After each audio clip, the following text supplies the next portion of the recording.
Welcome back to DVC Weekly. This is episode 137. My name is Jason Erpling. I'm the broker of Buy and Sell DVC. I'm here with Scott Ferrioli. I'm the owner of DVC-Rental.com and Buy and Sell DVC.com. And today is September 20th, 2023. So your 11th month window for your home resort is going to be August 20th, 2024. And your 7-month window is April 20th, 2024. As always, you can find DVC-Rental at DVC-Rental.com. Remember the dash to save the cash. Buy and Sell is BuyandSellDVC.com. Of course, we're here on YouTube, Facebook, Instagram, TikTok, Twitter. That's basically it. I mean, Pinterest. But been posting Pinterest in a long time, so don't look for us on Pinterest. It's not worth it. And then we're going to go right into the buy and sell side of things. And I'm just going to do a little top 5 things you want to know when making an offer. And number 1, because this question has been coming in a lot lately, is if you make an offer and you come to an agreement with the seller and you sign the documents, you make your deposit to the closing company, and Disney were to buy that property back, what happens is we send you an email. We say, unfortunately, Disney decided to step in and buy the property back. Do you want to have your money refunded immediately, or do you want to look for another property? And then you respond and say, let's say you respond and say, oh, I want my deposit refunded. We CC the closing company. We say, hey, the property was just bought back. They want a refund. Then the closing company is going to process your refund. So the answer to the question is yes. If the property is bought back, you receive 100% of your money back. There's no money lost if your property is bought back. Number 2, you can offer less per point. The seller will either accept, counter, or be firm. Most buyers, of course, do make an offer on the property. Whether it's, again, it all depends on the listing. It could be a small point listing, it could be a listing with a bunch of banked points, or it could be a large listing with no points for, 18 months. So, you can always start low and then go from there. Number 3, international seller. If you are an international buyer and you buy from an international seller, you will need to get an ITIN number if you don't already have one. Relatively rare. International buyer and international seller. But it does happen. And so if that happens, if you're just one person on the deed, it's an extra $50 to get the ITIN number. If there's 2 people, it's $100. It's $50 per person. Number 4, you can sign all documents electronically and make a credit card payment for your down payment. And if you're a buyer and you're not financing, you can sign all the documents throughout the process electronically. Very nice. And financing is available. Most people will use Vacation Club loans or Monera Financial. So those are the top 5 things you want to know when making an offer. If Disney buys back, you get your money back. You can offer less per point. If it's an international seller and you're an international buyer, you will need to get an ITIN number. You can sign all documents electronically, and financing is available. Excellent. And now we're moving on to the food review of the week. Come here, I'm gonna eat you! Get in my belly! So for today's food review, I went to Rick's Sports Bar, which is at the Coronado Springs. And Ty, I want you to put this on the screen. Show this what I got. This is the Rick's Steak Sandwich. This says seared beef tenderloin served with red onion, chimichurri, roasted horseradish aioli, and arugula on a toasted basil focaccia roll. Served with French fries and choice of side. Seared beef tenderloin. That's not what I got. That is a cheesesteak that I got. Shaved beef, very little chimichurri. It was relatively dry and a pretty horrible price for a cheesesteak. So make sure you check out that picture. If you have to go back and take a look at that seared beef tenderloin. For the taste, I give it a 5.5. 1 point for the pricing, it's a 1.1 based on what I was expecting. So, it wasn't even close, unfortunately. So, I've had really good luck at Rick's Sports Bar, and it's great, located by us, easy to get to for same day reservations. Absolutely wonderful. I would say the staff there is great, but the wait staff there has been very, very good. The hosts are a little suspect. Like, this last time when we left, like, they were just sitting there chatting with each other on their phones. They actually had this, like, as I walked by, I said, like, goodbye to them, and they had to, like, look up and be, like, surprised, like, oh, well, yeah, thanks, bye. And, like, that's not really, not so into it, but overall, good place. And what were we doing at Coronado Springs? Just going there to eat? Just something to eat, I have to do these reviews sometimes, so we're looking. You're forced to go there. We're forced to go there looking for something. I think my one son was out with friends or something, so we took my youngest son. We let him choose where he wanted to go. That's where he picked. So I wanted to force myself to try something new, and I shouldn't have. Is it still a resort of a lot of convention people there? Yes, I believe that's mostly the case. It's a beautiful resort, though. I mean, I have not really hung out in, like, the new tower section, which is supposed to be absolutely beautiful, and the rooms are really, really beautiful. But just for the regular, it's when you walk in, it's kind of, I don't want to say convention-y.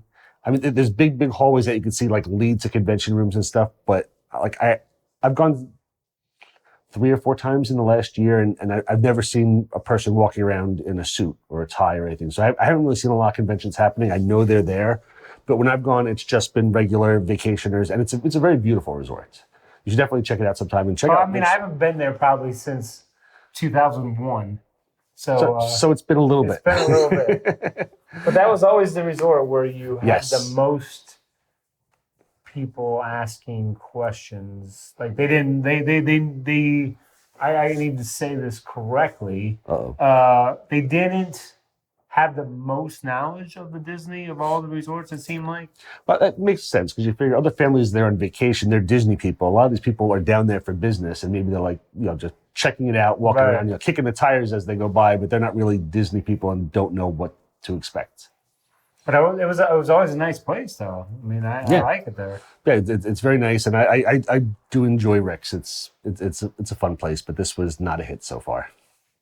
And now we're on to the DVC-Rental side of things. So I know we're 1 week late on this one, but D23, they had a lot of announcements coming out. I figured I'd just go through the highlights, and I would ask Jason which one he's most interested in.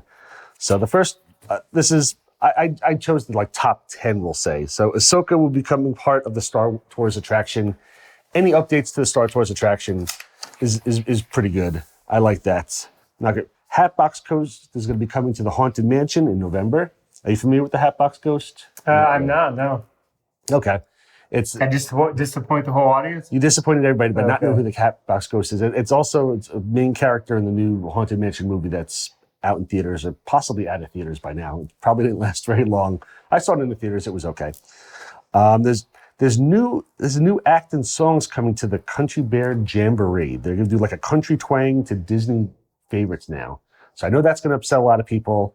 I've never been a huge Country Bears fan, and I mean, the songs are always a little suspect at most. The blood on the saddle, it's like not really aimed towards kids. So I understand that one. I'm not sure how that's going to work out.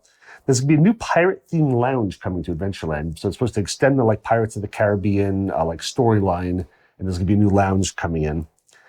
Journey of Water, inspired by Moana. We've been doing AP previews and pass holder previews and stuff. That's going to be coming, officially opening October 16th. The new Luminous, The Symphony of Us is going to be the new fireworks show debuting at Epcot on December 5th. They're going to reimagine the test track ride. Not much details on that. They said maybe, I'm trying to think, I forgot the World of Motion. It's supposed to be bring back some little elements of World of Motion, the old ride that used to be there. New Zootopia show is going to be in the Tree of Life, replacing Bug's Life. That should possibly be interesting. Nothing's blowing anybody away, and I'll go on a little bit. No, that's a good one. That's my favorite so far. Yeah, okay. And I just have a question on number 4. Number 4, Pirate Theme Lounge. Is there already a current lounge there? No, I don't know what they're going to be doing. I'm guessing. I don't know what they're going to do. I'm not sure where. I don't know where they didn't say where it was going to go. It's going to be going somewhere in there. They have a new pirate theme lounge. So it's brand new. There's not a lounge there currently, right? Correct. Okay, yes. that's exciting then. Yeah. Yep, I agree. You got thunderstorms, you got heat, you got to take a break in the lounge. Yep. There's some, they call this blue sky, which means it's kind of, they're tossing stuff out there they don't know. The artwork with reimagined Dinoland with Encanto and possibly something with Indiana Jones. Teased with it. I don't think they have a lot of, I think they're just teasing with it. They don't have anything really planned just yet.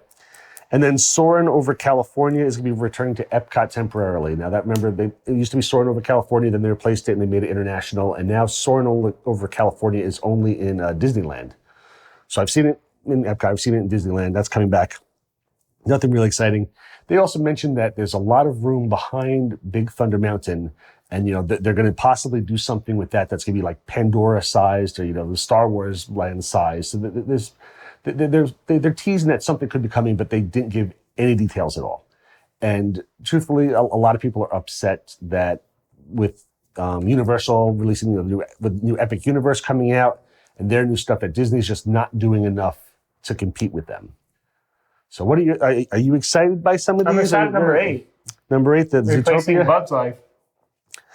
And then I'm excited about the new lounge, because I don't think there's a lounge there now. So no, those are probably the they're looking out for the guests now. Those are probably the two. That's probably where they're going to have the DVC-Rental information booth. I would hope so. We need to talk to somebody because we got to just mention this again. If you need to rent out your points or rent points, it's DVC-Rental.com. Remember the dash, save the cash, and if you want to become a Disney Vacation Club. Oh, God, I thought we were going to yours. So I just want to just to help people out again. 2023, someone wants to check availability, and they want to check in, say March 10th, check out March 17th. In the past, they would send an email in, and then someone would check availability. What's the best way to do that nowadays? Go to DVC-Rental.com. Click on the check availability button, and you can just place your dates in there, and our system will check almost real time with DVC to see exactly which rooms are available. And then if they check 7 days and those 7 nights are not available at all, does it what happens then? Does it show you what nights are available or not?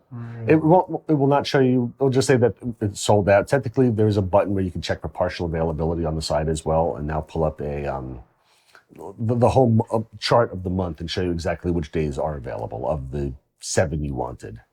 And would you say in the business now, is it more confirmed reservations that are being rented out, or people checking availability and then it getting booked? Right now, it's the confirmed reservations have been very popular. So it's been more than 50% a run on those. For that, it's probably more than 50% of that. Plus, we've had a lot of really great discounted rooms coming out, and our team has done a really great job the past several months with really advertising and pushing everything out, offering specials like a couple times a week. That we'll get a couple of really great options in, and they've been going in there and pushing them on social media, on Facebook. And a lot of times these confirmed reservations are coming in, and they're going within the first 10 minutes of us posting it or less. We're pushing them out quickly, and they're selling quickly. So there's been a lot of confirmed reservations, a lot of last minute, 1 night, 2 night, smaller stuff that's been selling really well. And when you say that it's leaning more towards members making reservations far in advance, they know will be easier to rent out than people saying, hey, here's my 300 points, rent those out? Or I'm a little confused. So let's say a member, there's a member here, they know they're not going, they have this chunk of 300 points. Do you find that it's more people are booking a reservation with those points, knowing it's something that people want, they're making it 7 to 11 months in advance, putting that reservation up for rent, or saying, here's my 300 points. Good question. I've distracted you from the D23 though, but so I'd say the majority that are coming in are probably just giving us their points. But what happens is if the points are going to be expiring sometime soon, our team will suggest to them that they should probably go in and try to book a confirmed reservation, and we'll list that for sale, and that'll be the highest chance of it selling quickly. Or if we have the login, which a lot of members are giving us now, our team has been going in proactively and been booking rooms to list for sale. Gotcha. So it's still they're giving us their points, but if it's last minute or it's something we think, or they can give us a confirmed reservation that we think probably won't sell, we'll suggest to them to switch it, or we'll switch it for them and try to find something we think is a little more likely to interest one of our renters. All right, sorry, I took you off track here, so I don't. We gotta. I don't know if you want to touch back on this. No, not really. I won't touch back. I think what Disney's doing is okay.